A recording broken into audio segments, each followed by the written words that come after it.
de la esencia del pueblo alemán. Y aquí yo creo que habrá que trabajarlo más.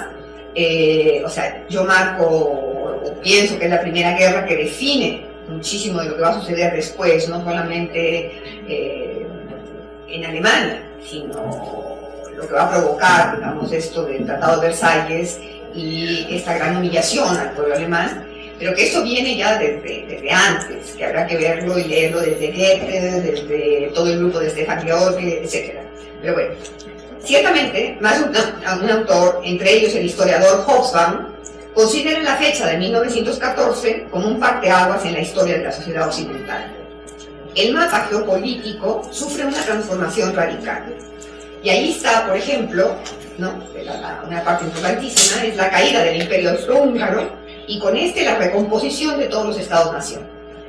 La Primera Guerra Mundial marca ya, de alguna manera, el principio de la decadencia de un siglo que apenas empieza.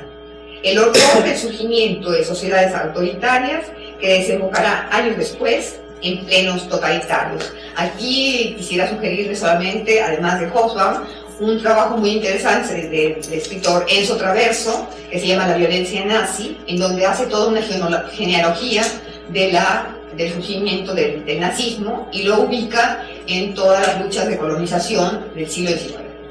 Está publicado por Fondo de Cultura en la Argentina.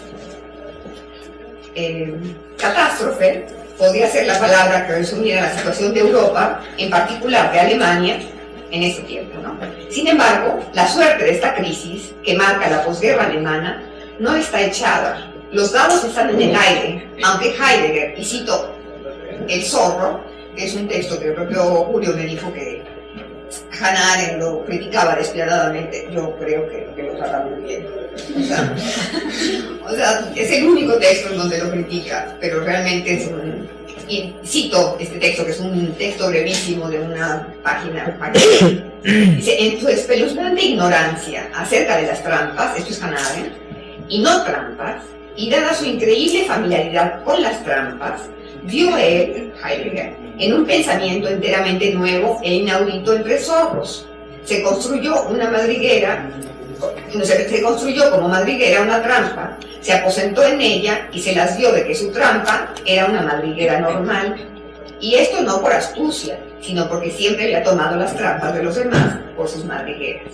Esto es Hannah Arendt. Yo creo que es digerible. Sin embargo, habrá otros que saldrán de su madriguera para rescatar del área la crisis, para transformarla en crítica. Y bueno, estamos en un momento del gran esplendor de la filosofía alemana, en buena parte en manos de judíos, ¿no? Sí, porque algunos solamente. Está Walter Benjamin, está Ernst Bloch, está Franz Rosenzweig, anterior, Marcuse, Adorno, Horkheimer y la propia Hannah Arendt, que fue discípula y amante de Heidegger. Si para Heidegger el problema se centraba en la pregunta por el ser, en el regreso a un origen de lo germano, a la ipseidad del ser alemán, olvidado de sí mismo y de su relación con la Grecia antigua, para otros como Walter Benjamin, que estamos hablando más o menos de la misma época, Benjamin era 7 años mayor que Heidegger, para Walter Benjamin el problema se encuentra en la historia de ese llamado progreso de la modernidad, en esas ruinas que su ángel mira con ojos desorbitados. Cuando Heidegger se pregunta por el olvido del ser como posibilidad única de responder al quebrantamiento sufrido por el pueblo alemán, no se da cuenta de que su mirada, al dirigirse a la mismidad germana, pone justamente en peligro al ser, no solo alemán, sino universal. Esto en la medida en que el nazismo, al que se adhirió en 1933, dio lugar, y cito de Adorno, a la ruptura de la civilización, o como dice Hannah Arendt, a una imagen del infierno donde se trató de erradicar el concepto de ser humano, o en palabras de Jean Améry, Auschwitz, que es el pasado, el presente y el futuro de la humanidad. Por otra parte, Walter Benjamin, solo 7 años mayor que Heidegger, tiene una percepción de la catástrofe y de su desenlace en términos completamente opuestos. Se trata de tiempos sombríos, de cuyas ruinas habrá que reconstruir la historia. Una historia no con mayúsculas, hecha esta vez por quienes han quedado sin voz, los hundidos, que no pueden, me va a odiar aquí, habitar porque no pueden construir. Esto parodiando al propio Heidegger cuando afirma que solo podemos habitar cuando podemos construir. Ahora bien, si coincidimos en que en efecto Alemania ha sufrido la peor de sus derrotas y que la República de Weimar, que fue la que vino después de la guerra, no logró salvarla de la humillación, sino que profundizó el desencanto de la sociedad, podemos pensar en que la llegada de Hitler al poder, por increíble que sea, ya era una posibilidad latente. La guerra había terminado, pero la paz estaba muy lejos. La inestabilidad política y social, el asesinato político, marcarían los próximos 5 años. Karl Liebknecht y Rosa Luxemburgo van a ser asesinados en 1919, Walter Rathenau, el ministro de Relaciones Exteriores, en junio de 1920.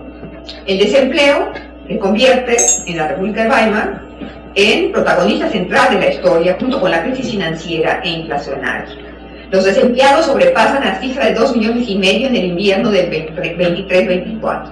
La gran mayoría de las clases educadas de Alemania gravitan hacia la derecha y las universidades son uno de los puntos nodales de las fuerzas antidemocráticas durante la época de Weimar. Ante este panorama, la filosofía de Heidegger parece haber optado por recuperar y reafirmar el espíritu alemán.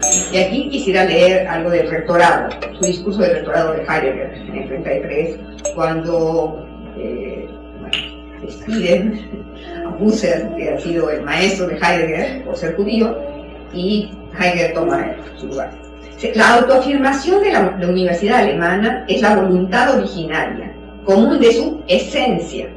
Para nosotros, la universidad alemana es la escuela superior, que desde la ciencia y mediante la ciencia acoge para su educación y disciplinas a los dirigentes y guardianes del destino del pueblo alemán.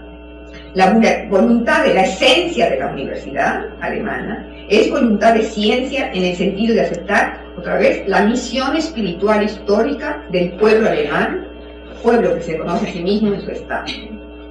Sin comentario. Su conducta durante del 33 al 45 no deja lugar a dudas de su abierta participación en el nazismo.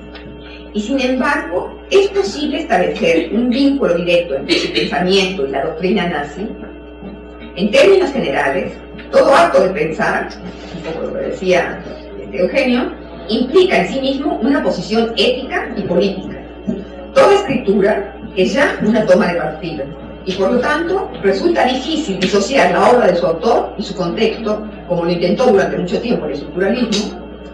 No obstante, el libro de Julio Quesada, Heidegger, de Camino al Holocausto, intenta rebasar todo límite, asociando de manera inclemente la obra de Heidegger, y no porque lo quiera Heidegger que inclemente, no solo con el nazismo, sino con el aberrante panfleto antisemita de Hitler, Mein Kampf, publicado en 25 y 26, Mein Kampf o Mi lucha, ¿no? Julio Quesada parte del hecho de que, y cito a Julio, Heidegger es el pensador del nazismo. Y para probarlo, escudriña no solo en Ser y Tiempo, sino en el discurso del rectorado, y en particular en un discurso de 33, cuando él ya era rector de Heidegger, en el Instituto de Anatomía Patológica de Friburgo. Quesada confronta a este último con los 25 puntos del nacionalsocialismo. Es cierto que existen escalofriantes correspondencias entre ambos textos.